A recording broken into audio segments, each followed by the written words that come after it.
This is Frank Islam, Chairman and CEO of FY Investment Group and your host of Washington Current Review, where we interview leading voices from business and politics that impact you, the viewer. Today our guest is Rick Rossow. Rick is a dear friend, is a friend of India, friend of the United States, and a great guy to have on our show. Thank you very much for coming here. So tell us a little bit about yourself, and then I want to talk to you about this Wadhwani chair. What do you do, and why is that important? So my background is I went to school studying Russian studies. I thought international business would be a whole lot of fun. Out in a small college in West Michigan called Grand Valley. Actually, it's a pretty large college, but nobody's really heard of it. Came to Washington to find my fortune on Russian studies. And at the time, in '98, Russia had a collapsing economy. Boris Yeltsin was a drunk friend of ours. So most places that had a lot of Russia workers were shedding them rapidly. So somebody walking into town for the first time, there weren't a lot of options. So I applied to the U.S. Chamber of Commerce, the big business organization, to work in the international division. And I had a good interview, and they said, we love you, you can have the job as a general associate, but we also have a starting job open with the U.S.-India Business Council. Okay. The subgroup that focuses on India business operations for U.S. So companies. that's the USIBC you're talking about? USIBC, yeah. Okay, go ahead. So the difference of $1,000 salary differential, I chose the path on India rather than staying a generalist or on the I'm Russian glad you side. did, because you're making so much contribution to it. Thanks. So So it's been 20 years straight of working on U.S.-India relations, mostly on the commercial front, a little bit on the defense and strategic front through a few different roles since then, but the last 4 years at CSIS with the Wadhwani chair. So you're talking about Ramesh Wadhwani, who's a great businessman, lives in California, who serves with me on the board of trustees at Kennedy Center. So that's the chair. That is, yeah. So Ramesh came to really came to Washington about 7 years ago and was exploring different think tanks. His foundation, the Wadhwani Foundation, does a series of programs across India focused on the creation of good jobs, well-paying jobs in the formal economy. Now, it's one thing to go there and do skills development and do training work. It's another thing altogether to talk about for India to deregulate the sectors that are going to open up new industries. And he wanted to make sure that somebody from Washington's perspective was keeping an eye and pressing the agenda on big policy reforms in India, but also working with the U.S. government and other institutions to shape how the U.S. engages, to make sure that we're focused on things that are actually important to business. Because otherwise, if they open up new parts of the market and businesses aren't ready to invest, it's kind of a pointless thing. So somebody with my background in the business community for 20 years, they thought would be a different perspective at a think tank role to try to write the agenda on what matters to business, what would create jobs, what would help to grow the economy, and grow U.S.-India trade and investment. Just let's talk about, since you work in U.S.-India relationship and U.S.-India engagement, as President Obama says, a defining partnership. Do you think it's still being defined? It's still very much being defined. I think every probably every 3 or 4 years. It's still being defined. It's But still it being has a defined. bipartisan support. I think the idea about bipartisanship on this, too, is sometimes overplayed a bit because, frankly, I think overall support for the relationship is still really, really thin. I mean, right now we're facing a period where there's a lot of headwinds in the relationship that, India closing a bit on trade, the United States closing a bit. I think that expanding the number of players that actually want to work on the relationship, it's not so much that anybody's working against a stronger relationship with India. It's still the fact that a lot of Americans in positions of power just don't care. They think that it's too far in the future. They don't see progress fast enough. So I think, it's bipartisan in that you've seen support from both sides, but it's also very shallow. It's those short periods when you've got senior people in the right positions, usually on global responsibility, and they say, I'm going to spend a lot of my time on India. That's when things really start to move. Doesn't matter if they're Republican or Democrat. It's thin, but once in a while, a real mover or shaker can get things going in the right direction. Do we have any mover and shaker in this administration? Right now, I'd say, looking across the administration, the one person I'm keeping a pretty close eye on so far is our Energy Secretary, Secretary Perry. He's had a number of engagements already. But he went to India, as I understand. He did. He went to India. He's met Minister Pradhan, the Minister of Petroleum and Natural Gas, a few times. We'll meet Do you him think we again can sell natural gas to them? We can. The first shipments have just left American shores. Wouldn't that be wonderful? Yeah. It's a good step up. The United States has actually restricted our sale of petroleum and gas around the world because we've been an importer for so long. Now there's some scope and flexibility for exporting, and India's been pretty early in line to try to pull in oil and gas, which is, it's growing trade in a new direction and helping to balance trade a little bit too, which is obviously pretty important for this administration, trying to come up with a more balanced goods trade. Does India has an effect on the tariff? that this administration put tariff? You know, so far, not too much. Not that when much. we're talking about steel and aluminum, India, those aren't big export No, categories to the I United didn't think States. so. The biggest export for India is the abundance of human resources. Human resources is a big one, for sure. I will say, though, in India, they are concerned about secondary impact And of what these are those? restrictions. So if the United States closes its market for steel and aluminum to other countries like China, then maybe China begins dumping that product in other markets. And so that- maybe suddenly there's additional trade pressures in India as suddenly their market gets flooded by the same material made in China and other places there. So India is concerned about secondary impact, though not primary. I know you have done a good job, and I think you said something about at the start of the conversation about the Indian states' political economics. Yeah. Especially the states like UP, which is a very large one. And a lot of people in America do not realize that the politics at the level of the states also play a very important role in rules and regulations and so on and so forth. Tell us a little bit about that, and how is it affecting in terms of U.S.-India relationship? Well, so there I am working for 16 years in the business community, and I walk into a think tank when suddenly you've got this great platform to really elevate issues that had been underappreciated and ignored. And Underappreciated and ignored. Very well said. Yeah. State governments collectively control far more of India's destiny than the central government does. And I think people basically kind of understand that point. But the level of transparency on what states are actually doing to change the business environment, on what's really happening at the state level, is it becoming better, is it becoming worse? It's in terrible condition. Mostly you rely on these presentations by chief ministers when they run around the world, and they come up with this half-made-up vision about what they'd like their state to be. But businesses need to invest based on current market conditions. So if you want access to electricity, if you want water, sanitation, law and order, all these factors are actually run by state governments, not Delhi. Delhi can influence, but ultimately it's the state government that sets those factors. So an investor actually looking at India, it's more appropriate to measure Gujarat versus Mexico than it is to measure India versus Mexico. So our first step in doing kind of this novel work that we do on engaging Indian states is transparency. So we actually track state regulatory developments across India. We have a weekly update. The number one subscriber to that, by the way, is the government of India. They actually want more visibility on what their own states are doing, so we hope to provide that. And we built that out with a That's couple. interesting, isn't it? Yeah. You're doing a service to them. Big time. I mean, I remember the former power minister, Piyush Goyal, the first time that I met with him, he held up our most recent edition of the States Weekly and said, "You're this guy? You're the guy that writes this newsletter?" So how that's do good to we hear. how do we make this relationship for Americans to understand that the state does play a very crucial and important role in business? Yeah, well, I think businesses, once they get close enough and they're looking at actually making an investment, they start to understand that. So I think, but the question is, how do you get this information? Because I will say, like at a think tank, the people that follow think tanks most closely would be journalists, it would be government, it would be other people that are involved in public policy, not only business, not always business. So I've had to work extra hard, I think, to showcase that the work that we're doing, actually the people that I have in mind when we do this work on Indian states is an executive who's looking to make an investment in India.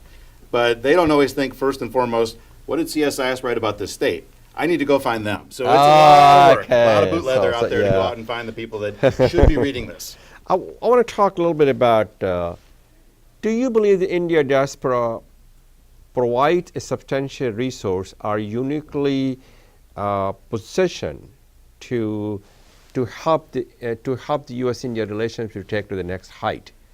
They are, and we've seen it in so many ways. Well, U.S.-India nuclear deal, they play a very important role. Huge role. I mean, even going back to my first experience, right? So I came on the India platform just after the nuclear test back in 1998. And the diaspora was so very active in supporting legislation to give President Clinton the authority to waive the sanctions. Because remember, the sanctions as they were written, the Glenn Amendment sanctions, there was no way to remove the sanctions once they were introduced. So first and foremost was the lobbying activity to try to give the president the authority to waive the sanctions. And in 1998, just on the backs of nuclear tests, there were a lot of opponents to this idea about normalizing relations so soon after the nuclear tests. Then you saw just a few years later, amazingly fast, we're on the verge of sharing civilian nuclear technology. And there the lobbying effort became, I think, very, very large and robust again. So I think those times when you've had a single pivotal vote something that was historic and groundbreaking. The diaspora has definitely been there in those times of incredible opportunity. So they can help India to achieve its fullest potential in some other areas as well. Skill developments, creating a job, creating companies, Yeah.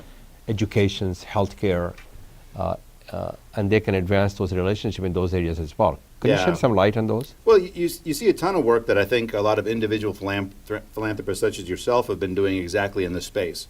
But there are other areas that I think the diaspora has moved into also that I think can provide, I think, a bigger platform for those kind of changes. So you see a number of members of the diaspora that have been, for instance, whispering in their own governor's ear. You need to think about building Indiana's relationship or Texas's relationship with India. And actually, because right now it's been very capital focused, DC and Delhi.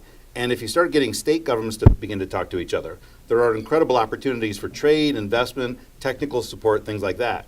And we talk about education. I mean, so much of education in both countries is run by governments to some extent. They can bring university presidents with them. That can open up the door for a different funnel. That's a good way to put it. You said you're very well. What do you think of this administration's in terms of the U.S.-India policy? It has been continuing the Obama's policy. There's a lot of changes. I think they got out of the gates with more continuity than I think a lot of us had expected, because so many other relationships were really torn asunder in the early days.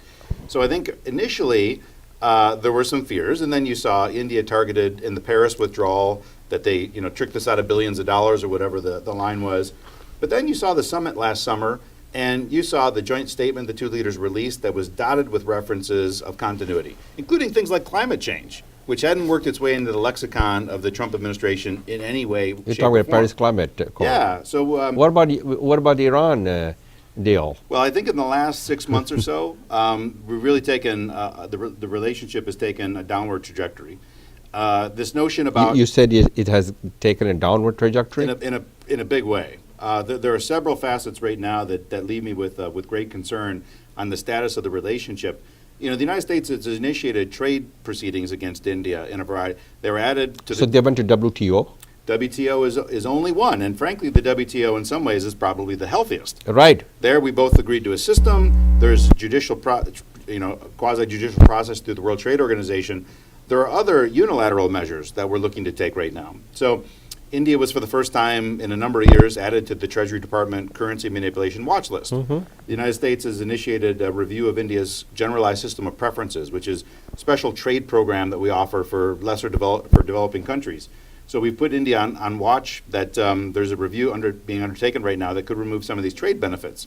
As well as, we were talking just before the show began, there are potential sanctions against India if they go ahead and acquire this Russian missile defense system that they're on the line for. At least there's threat. There's a threat, very real threat. I mean, we could be months away from seeing a dramatic snap in kind of the high-level political relationship. The legislation countering America's adversaries through trade, CATSA, the way the legislation is written, unless Russia shows that it is demonstrably reducing cyber crimes against the United States and such. So if India buys the system and the sanctions bill is Do you think India will buy the system? Well, Modi just visited Russia. Yeah. He visited a lot of other countries as well. But his line on the way out he said specifically that we will not let other countries determine our relationships. That's a pretty bold statement. They just finalized pricing negotiations over the weekend. So Indian military systems, I've seen more of these acquisitions fall than actually succeed. So by the gravity of India's own system, it may fail. But it looks like the intention on completing it is there. So it's a real danger. So I think Trump out of the gates early on, very consistent, a lot of carryover from the Obama administration. The last 6 months or so, though, some of these trade concerns and everything are really kind of dragging us down. Yes, it is. And with Iran and Russia sanctions looming overhead, it could get a lot worse. I want to shift the gears to talk about U.S.-India relationship in terms of economy, defense, intelligence sharing, and security. Yeah.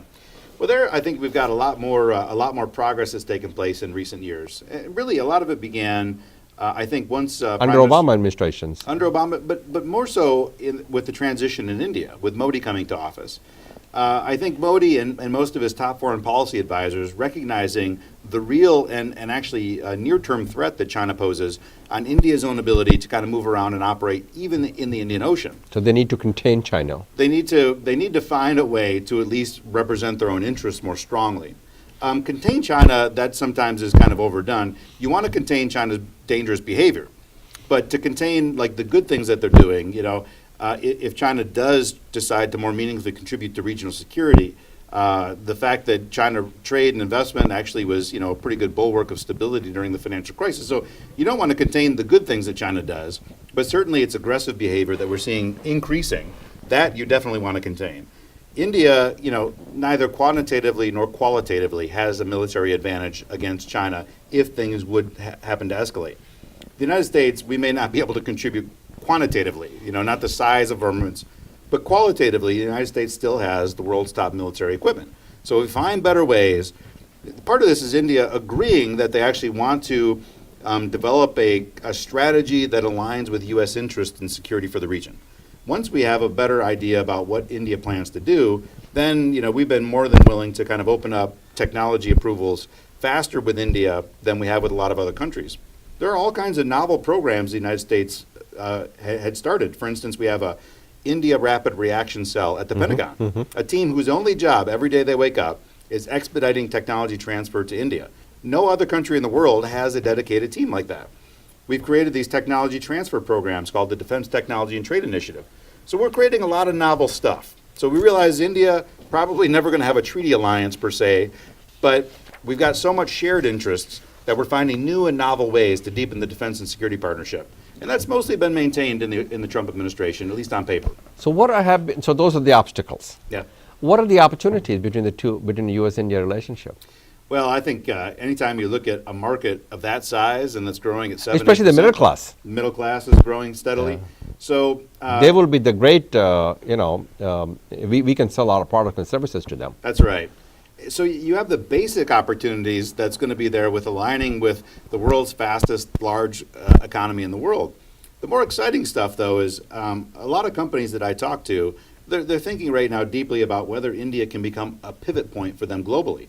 So a company that maybe is involved in oil and gas and thinking, should we do more renewables? You may not want to start that in a market like the United States where you've already got an established presence and reputation, but instead if you're going to invest in a big new place for the first time, maybe that's the place that you look at doing something different. One great example, recently, Walmart concluding this agreement to acquire Flipkart. Walmart we think of as a brick and mortar company, but in India, they've got a small presence in cash and carry stores. But it looks like right away, the bigger presence for Walmart is going to be electronic commerce competing with Amazon. So that to me also is another one of the great attractors of the Indian market is for companies that want to try something new. And not every American company is good at trying new stuff. But if you have the stomach and courage to do it, India is a great new place to kind of go into because most of what you're going to see in India 20 years from now isn't even built yet. So That's anybody can go true. in and do incredible new things and try new stuff, and you're going to have a place that they like America, they like American goods, American companies, they need a few jobs. I mean, it's a great complementarity. They need to create a lot of jobs. Got to create a lot of Some jobs. of the jobs are going to go away. Yeah. For example, the help desk, the IT, and all those things. And some of the job they have, it's going to go away. Thank you very much, Rick, for your leadership. Thank you for all you do to advance the relationship between the two largest and the oldest democracy in the world. Yeah, of course. Those are the values that binds us together. This is Frank Islam wishing you a great week, and thank you for watching.